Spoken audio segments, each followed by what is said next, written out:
आइए सुनते हैं मुंशी प्रेमचंद जी की लिखी हुई कहानी कैदी, मेरी यानी कि प्रशांत की आवाज में। 14 साल तक निरंतर मानसिक वेदना और शारीरिक यातना भोगने के बाद आइवन अखोटस्क जेल से निकला, पर उस पक्षी की भांति नहीं जो कि शिकारी के पिंजरे से पंखहीन होकर के निकला हो, बल्कि उस सिंह की भांति जिसे कि कटघरे की दीवारों ने और भी भयंकर तथा और भी रक्त लोलुप बना दिया हो। उसके अंतःस्थल में एक द्रव ज्वाला उमड़ रही थी, जिसने अपने ताप से उसके बलिष्ठ शरीर, सुडौल अंग प्रत्यंग और लहराती हुई अभिलाषाओं को झुलस डाला था। आज उसके अस्तित्व का एक एक अणु एक एक चिंगारी बना हुआ था, क्षुधित, चंचल और विद्रोहमय। जेलर ने उसे तौला। प्रवेश के समय 2 मन 30 सेर था, आज केवल 1 मन 5 सेर। जेलर ने सहानुभूति दिखाते हुए कहा, तुम बहुत दुर्बल हो गए हो आइवन। अब अगर जरा और वजन कम हुआ तो बहुत बुरा होगा। आइवन ने अपनी हड्डी के ढांचे को विजय भाव से देखा और अपने अंदर एक अग्निमय प्रवाह का अनुभव करता हुआ बोला, कौन कहता है कि मैं दुर्बल हो गया हूं?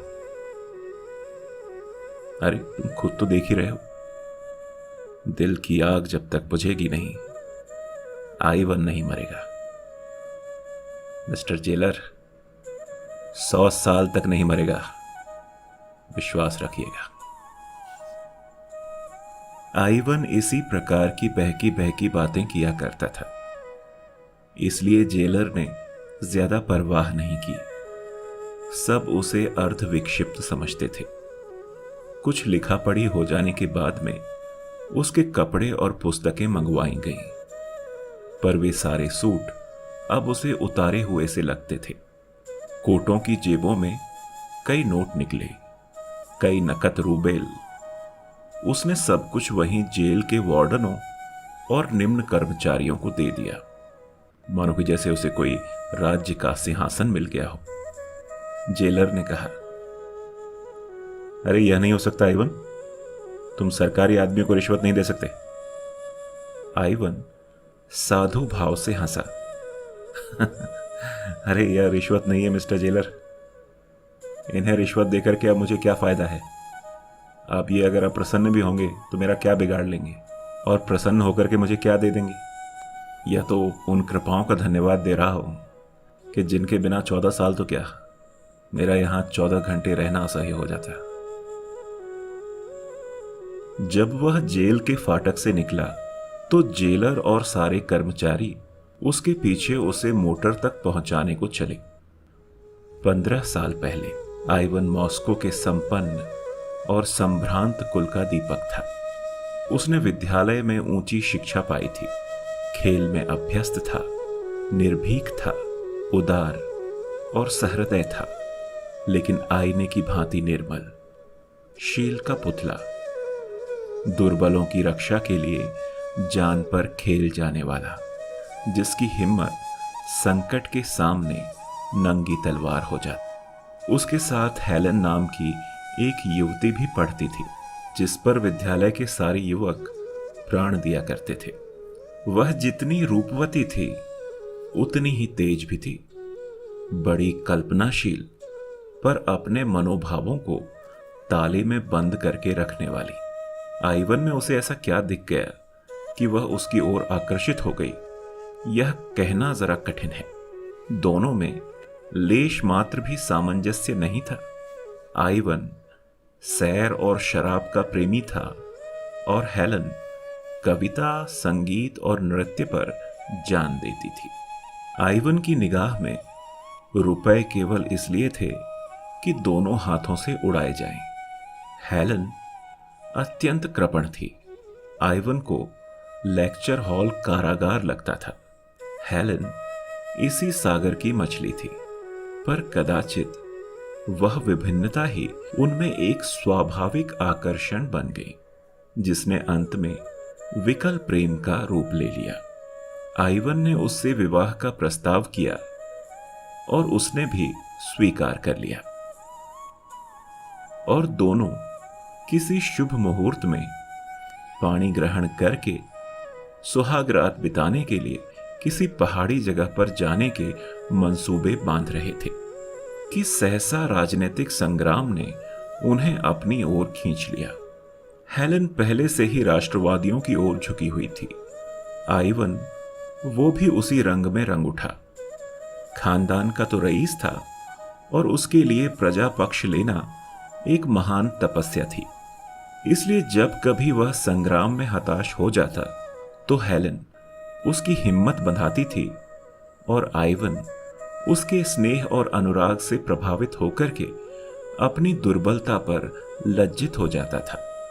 इन्हीं दिनों यूक्रेन प्रांत की सूबेदारी पर रोमनाफ नाम का एक गवर्नर नियुक्त होकर के आया। वह बड़ा ही कट्टर, राष्ट्रवादियों का जानी दुश्मन और दिन में 2-4 विद्रोहियों को जब तक वह जेल में ना भेज देता था उसे चैन नहीं आता था। आते ही उसने कई संपादकों पर राजद्रोह का आरोप लगा करके उन्हें साइबेरिया भिजवा दिया।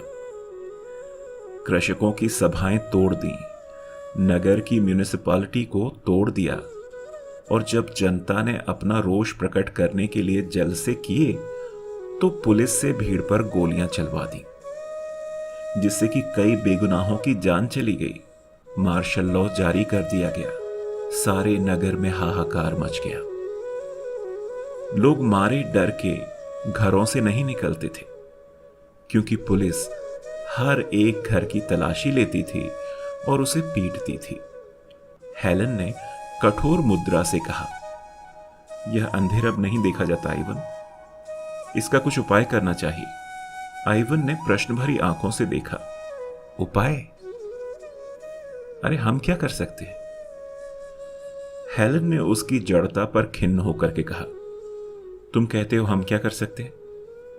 अरे मैं कहती हूं कि हम सब कुछ कर सकते हैं। मैं इन्हीं हाथों से उसका अंत कर दूंगी। आइवन ने विस्मय से उसकी ओर देखा। तुम समझती हो कि उसे कत्ल करना इतना आसान है? वह भी खुली गाड़ी से कभी निकलता नहीं है। उसके आगे पीछे सशस्त्र सवारों का एक दल हमेशा रहता है। रेलगाड़ी में भी वह रिजर्व डिब्बे में सफर करता है। मुझे तो एकदम असंभव लगता है। हेलेन, ये हो ही नहीं सकता। हेलेन कई मिनट तक चाय बनाती रही। फिर 2 प्याले मेज पर रख के उसने प्याला मुंह से लगाया और धीरे धीरे पीने लगी। किसी विचार में तन्मय हो रही थी कि सहसा उसने प्याला मेज पर रख दिया और बड़ी बड़ी आंखों में तेज भर के बोली, यह सब कुछ होते हुए भी मैं उसे मार सकती हूं। आइवन, आदमी यदि एक बार अपनी जान पर खेल जाए ना तो कुछ भी कर सकता है। जानते हो मैं क्या करूंगी?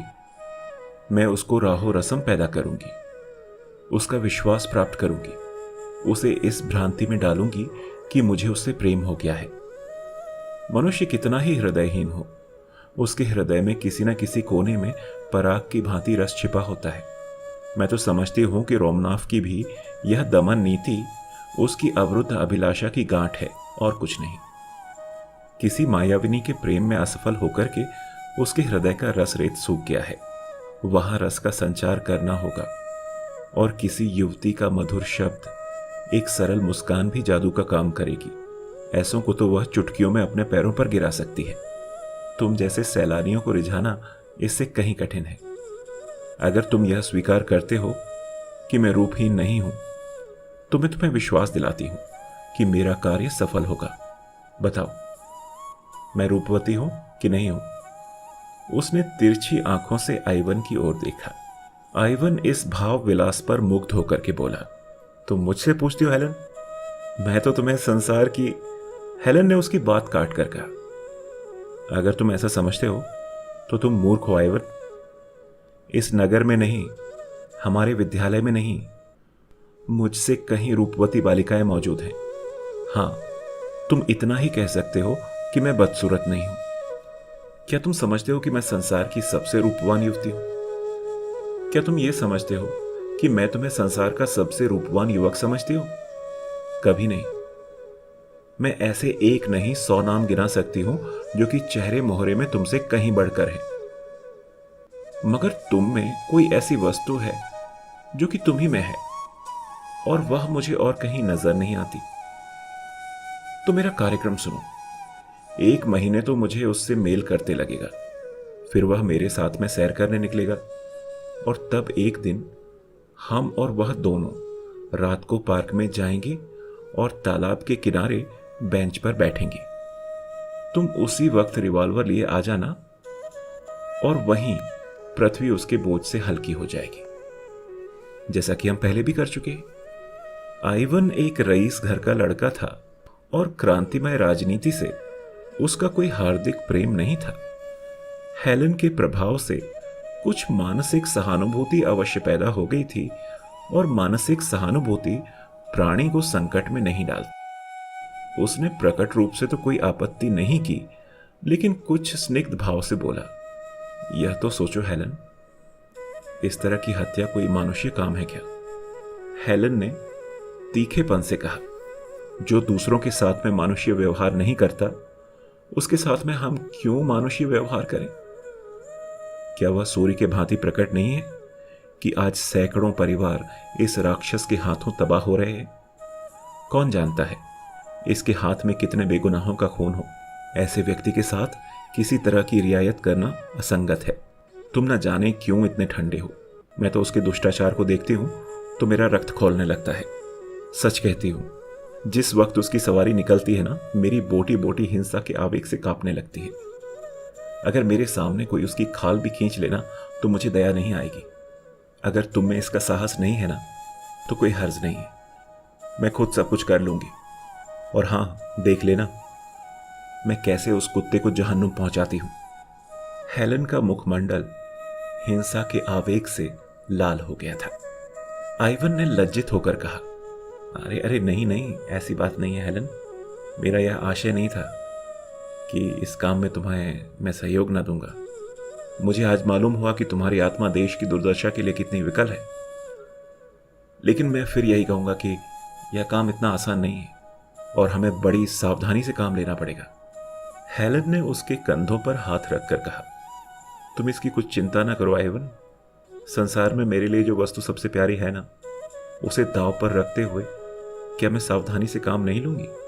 लेकिन तुमसे एक याचना करती हूं, अगर इस बीच में कोई एक ऐसा काम करूं जो कि तुम्हें बुरा मालूम हो तो तुम मुझे क्षमा करोगे ना? आइवन ने विस्मय से भरी आंखों से हेलन के मुख की ओर देखा। उसका आशय उसकी समझ में आया नहीं। हेलन डरी कि आइवन कहीं कोई नई विपत्ति तो नहीं खड़ी करना चाहता। आश्वासन के लिए अपने मुख को उसके आतुर अधरों के समीप में ले जाकर के बोली, प्रेम का अभिनय करने में मुझे वह सब कुछ करना पड़ेगा जिस पर एकमात्र तुम्हारा ही अधिकार है। मैं डरती हूं कि कहीं तुम मुझ पर संदेह न करने लगो। आइवन ने उसे करपाश में लेकर के कहा, यह संभव है हेलन, विश्वास प्रेम की पहली सीढ़ी है। अंतिम शब्द कहते कहते उसकी आंखें झुक गईं। इन शब्दों में उदारता का जो आदर्श था वह उस पर पूरा उतरेगा कि नहीं, वह यही सोच रहा था। इसके 3 दिन पीछे नाटक का सूत्रपात हुआ। हेलन अपने ऊपर पुलिस के निराधार संदेह की फरियाद लेकर के रोमनॉफ से मिली और उसे विश्वास दिलाया कि पुलिस के अधिकारी उससे केवल इसलिए असंतुष्ट हैं कि वह उनके कलुषित प्रस्तावों को ठुकरा रही है। यह सत्य है कि विद्यालय में उसकी संगति कुछ उग्र युवकों से थी, पर विद्यालय से निकलने के बाद में उसका उनसे कोई संबंध नहीं था। रोमनॉफ जितना चतुर था, उससे कहीं चतुर अपने को समझता था। अपने 10 साल के अधिकारी जीवन में उसे किसी ऐसी रमणी से साबिकाना पड़ा था जिसने उसके ऊपर इतना विश्वास करके अपने को उसकी दया पर छोड़ दिया हो। किसी धन लोलुप की भांति सहसा यह धनराशि देख करके उसकी आंखों पर पर्दा पड़ गया। अपनी समझ में तो वह हेलन के उग्र युवकों के विषय में ऐसी बहुत सी बातों का पता लगा करके फूला न समाया जो कि खुफिया पुलिस वालों को बहुत सर मारने पर भी ज्ञात नहीं होती। पर इन बातों में झूठ का कितना मिश्रण है वह यह न समझ सका।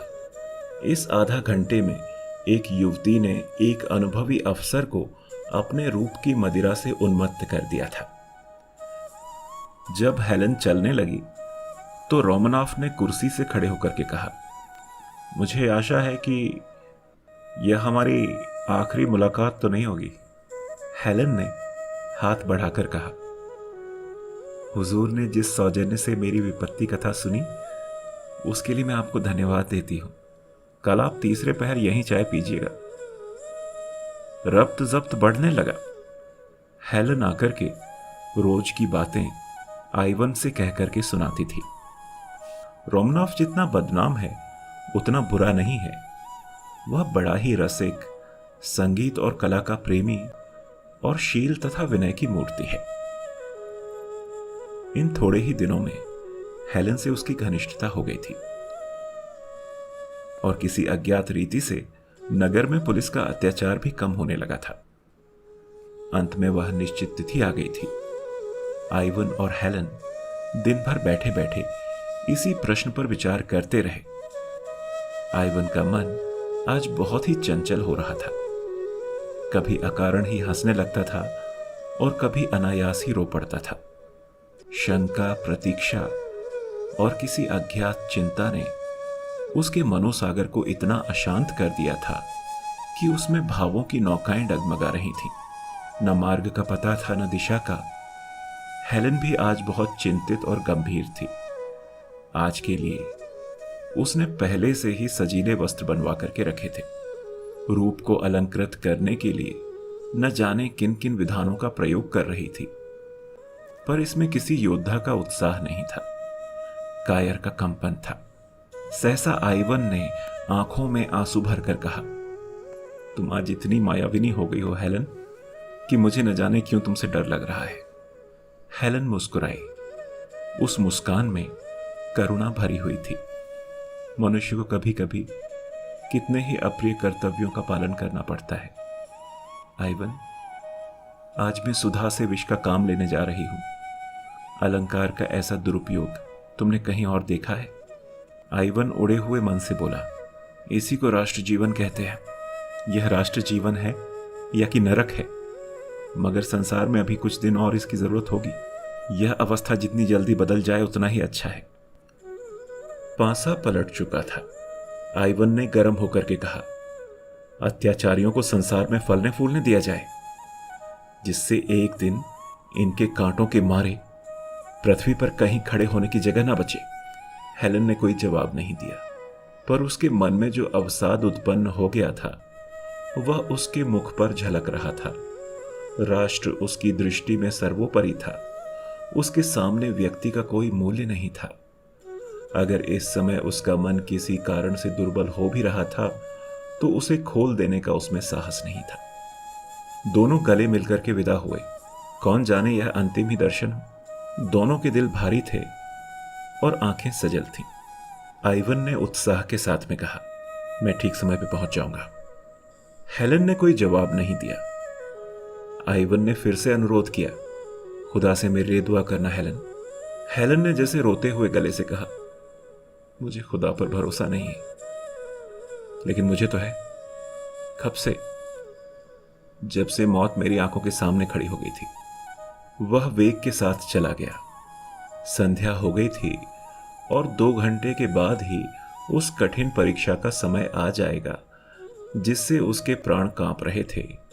वह कहीं एकांत में बैठ करके सोचना चाहता था। आज उसे ज्ञात हो रहा था कि वह स्वाधीन नहीं है। बड़ी मोटी जंजीर उसके एक एक अंग को जकड़े हुए थी। इन्हें वह कैसे तोड़े? 10 बज गए थे। हेलन और रोमनॉफ पार्क के एक कुंज में बैठे हुए थे। तेज बर्फीली हवा चल रही थी और चांद किसी क्षीण आशा की भांति बादलों में छिपा हुआ था। हेलन ने इधर उधर सशंक नेत्रों से देखा और कहा, अब तो देर हो गई है। यहां से चलना चाहिए, रोमनॉफ ने बेंच पर पांव फैलाते हुए कहा। अभी तो कहां देर हुई है एलन। कह नहीं सकता जीवन के ये क्षण स्वप्न है कि सत्य, लेकिन सत्य भी है तो स्वप्न से अधिक मधुर है, और स्वप्न भी है तो सत्य से अधिक उज्जवल है। हेलन बेचैन होकर के बैठी और रोमनॉफ का हाथ पकड़ करके बोली, मेरा जी आज कुछ चंचल हो रहा है, सर में चक्कर आ रहा है, चलो मुझे मेरे घर पहुंचा दो। रोमनॉफ ने उसका हाथ पकड़ करके अपनी बगल में बैठाते हुए कहा, लेकिन मैंने मोटर तो 11 बजे बुलाई है। हेलन के मुंह से चीख निकल गई, 11 बजे? हाँ, अब तो 11 बजे ही आएगी। आओ बैठो, तब तक कुछ और बातें करते हैं। रात तो काली बलासी मालूम हो रही है, जितनी ही देर उसे दूर तक देख सकूं वैसे ही अच्छा है। मैं तो समझता हूं कि उस दिन तुम मेरे सौभाग्य की देवी बनकर के आई थी हेलन, नहीं तो अभी तक मैंने न जाने क्या क्या अत्याचार कर दिए होते। उस उदार नीति के वातावरण में जो शुभ परिवर्तन कर दिया है, उस पर तो मुझे स्वयं ही आश्चर्य हो रहा है। महीनों के दमन से मैं जो कुछ ना कर पाया था, वह दिनों के आश्वासन ने पूरा कर दिया, और इसके लिए मैं तुम्हारा ऋणी हूं हेलन, केवल तुम्हारा। पर खेद यही है कि हमारी सरकार दवा करना नहीं चाहती, केवल घाव देना चाहती है। जार के मंत्रियों में अभी से मेरे विषय में संदेह होने लगा है, और मुझे यहां से हटाने का प्रस्ताव हो रहा है। सहसा टॉर्च का चकाचौंध पैदा करने वाला प्रकाश बिजली की भांति चमक उठा और रिवॉल्वर छूटने की आवाज आई। उसी वक्त रोमनॉफ ने उछल करके आइवन को पकड़ लिया और चिल्लाया, पकड़ो पकड़ो, खून! हेलन, तुम यहां से भागो। पार्क में कई संतरी थे, चारों ओर से दौड़ पड़े। आइवन घिर गया था। एक क्षण में न जाने कहां से टाउन पुलिस, सशस्त्र पुलिस, गुप्त पुलिस और सवार पुलिस के जत्थे आ पहुंचे। आइवन गिरफ्तार हो गया। रोमनॉफ ने हेलन से हाथ मिला करके संदेह के स्वर में कहा, यह आइवन तो वही युवक है जो तुम्हारे साथ में विद्यालय में था? हेलन ने क्षुब्ध होकर के कहा, हां है, लेकिन मुझे इसका जरा भी अनुमान नहीं था कि वह क्रांतिकारी हो गया है। गोली मेरे सर से सनसन करते हुए निकल गई। हे भगवान, मैंने दूसरा फायर करने का उसे अवसर नहीं दिया। मुझे इस युवक की दशा पर दुख हो रहा है। हेलन, ये अभागे समझते हैं कि इन हत्याओं से देश का उद्धार कर लेंगे, मगर मैं मर ही जाता तो क्या, मेरी जगह कोई मुझसे भी ज्यादा कठोर आदमी आ जाता। लेकिन मुझे जरा भी क्रोध या दुख या भय नहीं है हेलन, तुम बिल्कुल चिंता नहीं करना। चलो मैं तुम्हें तुम्हारे घर पहुंचा देता हूं। रास्ते भर रोमनॉफ इस आघात से बच जाने पर अपने आप को बधाई और ईश्वर को धन्यवाद देता रहा, और हेलन विचारों में मग्न बैठी रही। दूसरे दिन मजिस्ट्रेट के इजलास में अभियोग चला और हेलन सरकारी गवाह थी। आइवन को मालूम हुआ कि दुनिया अंधेरी हो गई है और वह उसकी अथाह गहराई में धंसता हुआ चला जा रहा है। 14 साल के बाद आइवन रेलगाड़ी से उतर करके हेलन के पास में जा रहा है और उसे घर वालों की सुध नहीं है। माता और पिता उसके वियोग में मरणासन्न पड़े हुए हैं, इसकी उसे परवाह भी नहीं है। वह अपने 14 साल के पाले हुए हिंसा भाव से उन्मत्त हेलन के पास में जा रहा है। वह उसकी हिंसा में रक्त का प्यासा नहीं है, केवल गहरी दाहक दुर्भावना है। इन 14 सालों में उसने जो यातनाएं झेली हैं, उनके 2-4 वाक्यों में मानो सच को निकाल करके विष के समान हेलन की धमनियों में भर करके उसे तड़पते हुए देख करके वह अपनी आंखों को तृप्त करना चाहता है। और वह वाक्य क्या है? हेलन, तुमने मेरे साथ में जो दगा की है ना, वह शायद त्रिया चरित्र के इतिहास में भी अद्वितीय है। मैंने अपना सर्वस्व तुम्हारे चरणों पर अर्पण कर दिया। मैं केवल तुम्हारे इशारों का गुलाम था। तुमने ही मुझे रोमनॉफ की हत्या के लिए प्रेरित किया और तुमने ही मेरे विरुद्ध साक्ष्य दी, लेकिन अपनी कुटिल काम लिप्सा को पूरा करने के लिए मेरे विरुद्ध कोई दूसरा प्रमाण नहीं था। रोमनॉफ और उसकी सादी पुलिस भी झूठी शहादतों से मुझे परास्त न कर सकती थी, मगर तुमने केवल अपनी वासना को तृप्त करने के लिए, केवल रोमनॉफ के विषाक्त आलिंगन का आनंद उठाने के लिए मेरे साथ में यह विश्वासघात किया है। पर आंखें खोल करके देखो, यह वही आइवन है जिसे तुमने पैर के नीचे कुचला था। आज तुम्हारी उन सारी मक्कारियों का पर्दा खोलने के लिए तुम्हारे सामने खड़ा है। तुमने राष्ट्र की सेवा का बीड़ा उठाया था। तुम अपने को राष्ट्र की वेदी पर होम कर देना चाहती थी, किंतु कुत्सित कामनाओं के पहले ही प्रलोभन में तुम अपने सारे बहुरूप को तिलांजलि देकर के भोग लालसा की गुलामी करने पर उतर आई। अधिकार और समृद्धि के पहले ही टुकड़े पर तुम हिलाती हुई टूट पड़ी।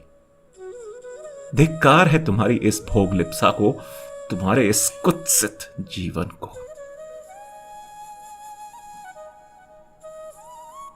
संध्या काल था। पश्चिम के क्षितिज पर दिन की चिता जल करके ठंडी हो रही थी और रोमनाफ के विशाल भवन में हेलन की अर्थी को ले चलने की तैयारियां हो रही थी। नगर के नेता जमा थे और रोमनाफ अपने शोक कंपित हाथों से अर्थी को पुष्पहार से सजा रहा था एवं उन्हें अपने आत्मजल से शीतल कर रहा था। उसी वक्त आइवन उन्मत्त वेश में दुर्बल झुका हुआ, सर के बाल बढ़ाए हुए कंकाल सा आकर के खड़ा हो गया। किसी ने उसकी ओर ध्यान नहीं दिया। समझे कि शायद कोई भिखारी होगा जो कि ऐसे अवसरों पर दान के लोभ में आ ही जाया करते हैं। जब नगर के बिशप ने अंतिम संस्कार समाप्त किया और मरियम की बेटियां नए जीवन के स्वागत का गीत गा चुकी, तो आइवन ने अर्थी के पास में जाकर के आवेश से कांपते हुए स्वर में कहा, यह वही दुष्टा है जिसे सारी दुनिया की पवित्र आत्माओं की शुभ कामनाएं भी नर्क की यातना से नहीं बचा सकती। वह इसी योग थी कि उसकी लाश। कई आदमियों ने दौड़ करके तभी उसे पकड़ लिया और धक्के मारते हुए फाटक की ओर ले चले। उसी वक्त रोमनाफ ने आकर के उसके कंधों पर हाथ रख दिया और उसे अलग से ले जाकर के पूछा, दोस्त, क्या तुम्हारा नाम क्लाइडस एवनॉफ है? हाँ, तुम तो वही हो। मुझे तुम्हारी सूरत याद है। मुझे सब कुछ मालूम है, रत्ती रत्ती मालूम है। हेलन ने मुझसे कोई बात छिपाई नहीं थी। देखो, अब वह इस संसार में नहीं है। मैं झूठ बोल करके उसकी कोई सेवा नहीं कर सकता। तुम उस पर कठोर शब्दों का प्रहार करो या फिर कठोर आघातों का, वह समान रूप से शांत रहेगी। लेकिन अंत समय तक वह तुम्हारी याद करती रही। उस प्रसंग की स्मृति उसे सदैव रुलाती रहती थी। उसके जीवन की यह सबसे बड़ी कामना थी कि तुम्हारे सामने घुटने टेक करके क्षमा की याचना करे। मरते मरते उसने यही वसीयत की है कि जिस तरह से भी हो सके उसकी यह विनय तुम तक मैं पहुंचा दूं कि वह तुम्हारी अपराधनी है और तुमसे क्षमा चाहती है। क्या तुम समझते हो कि जब वह तुम्हारे सामने आंखों में आंसू भर करके आती तो तुम्हारा हृदय पत्थर होने पर भी न पिघल जाता? क्या इस समय भी तुम्हें दीन याचना की प्रतिमा खड़ी हुई नहीं दिखती? चल करके उसका मुस्कुराता हुआ चेहरा तो देखो। मोशियो आइवन, तुम्हारा मन अब भी उसका चुंबन लेने के लिए विकल हो जाएगा। मुझे जरा भी ईर्ष्या नहीं होगी। उस फूलों की सेज पर लेटी हुई वह ऐसी लग रही है मानो कि फूलों की रानी हो। जीवन में उसकी एक ही अभिलाषा अपूर्ण रह गई है आइवन, वह थी तुम्हारी क्षमा।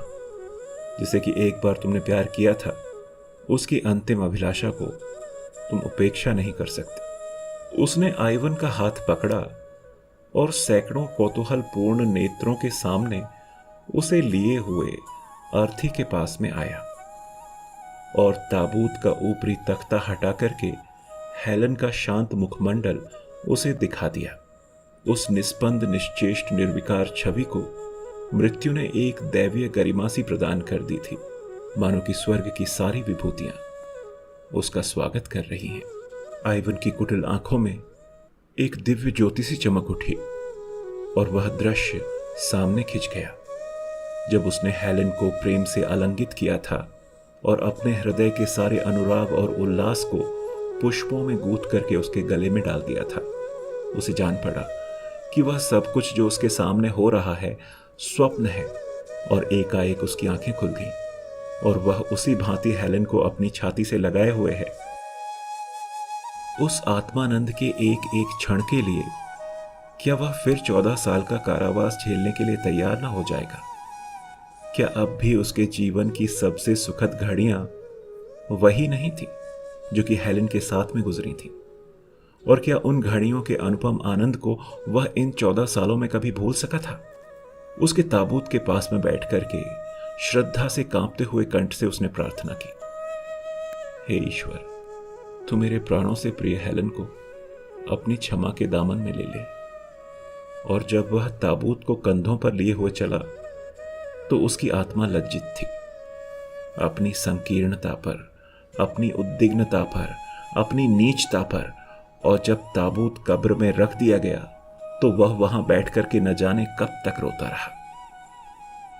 दूसरे दिन रोमनाफ जब फतीहा पढ़ने को आया तो देखा कि आइवन सजदे में सर झुकाए हुए है और उसकी आत्मा स्वर्ग को पलायन कर चुकी है।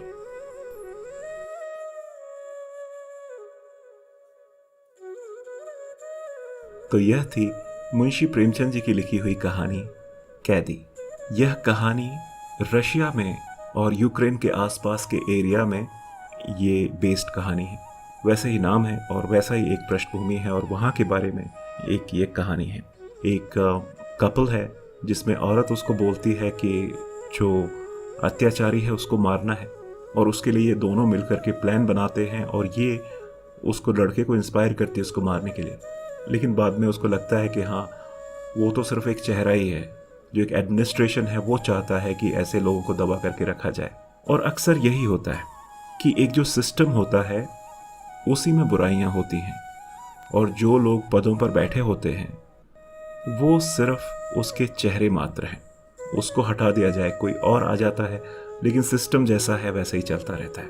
तो ये एक बहुत बड़ा पॉइंट था इसमें कि सिस्टम नहीं बदलता, लोग बदलते रहते हैं, मुखौटे बदलते रहते हैं, लेकिन जो सिस्टम है वो वही का वही रहता है। इसके अलावा एक प्रेम कहानी भी है, और वो प्रेम कहानी में जो एक लार्जर गुड है, एक सेक्रीफाइस है, अपने प्यार का sacrifice for a better purpose, कि वो उसको सेक्रीफाइस कर देती है अपने प्यार को ताकि ज़्यादातर लोग जो है वो सुख के साथ में रह सके, क्योंकि उसने इसका जो हृदय परिवर्तन ऑलरेडी कर दिया था, और उसके पॉजिटिव इम्पैक्ट की वजह से काफ़ी लोगों की जो लाइफ है वो आसान हो गई थी।